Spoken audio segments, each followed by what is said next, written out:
Okay, so I'm gonna do or read two poems. I don't like the title for the second one, so I'll just say when I'm going into the second one.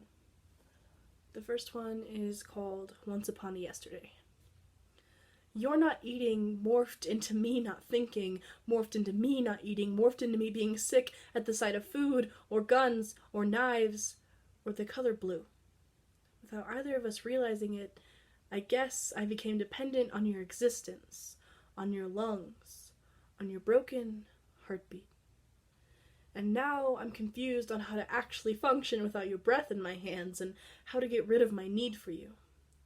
Lazily sprawled fingertips and circles traced on my thigh hold me tight like a rope around my chest. I am stuck in our yesterdays, and I have no idea where you stand, or even if you stand, if you remember the drawled I love yous.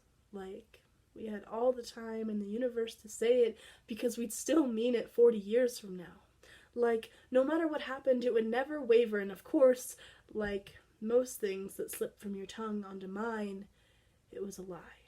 The lies tasted like sour Skittles, and the taste never quite left my mouth. And you enjoyed watching me crumble under the weight of the false sugar.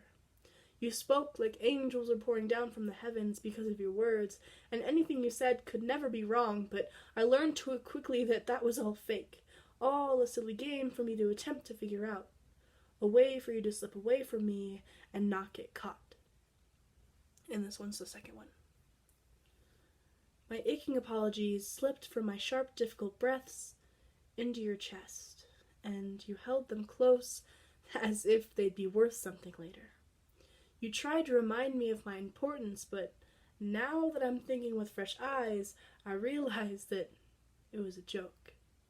You may say you love me all you want, and you may say you think of me as your number one priority, but actions screech against what your vocal cords try to squeak out.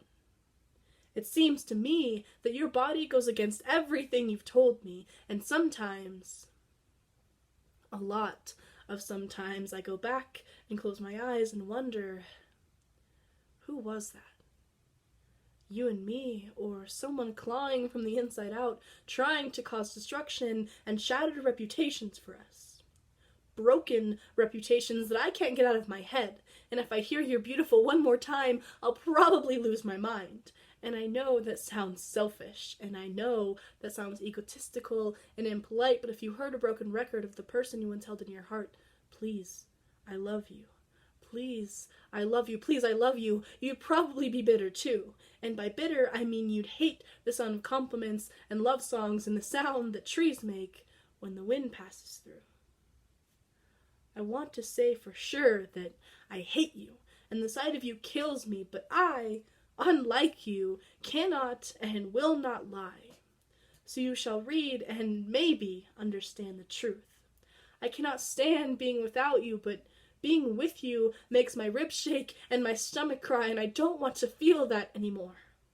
I am an unbalanced acrobat, flipping and spinning in a bunch of quicksand, my hands reaching and reaching and reaching, but the only thing that my fragile fingers can clasp onto is a shattered mirror that you crafted from the empty promises you gently placed in my heart.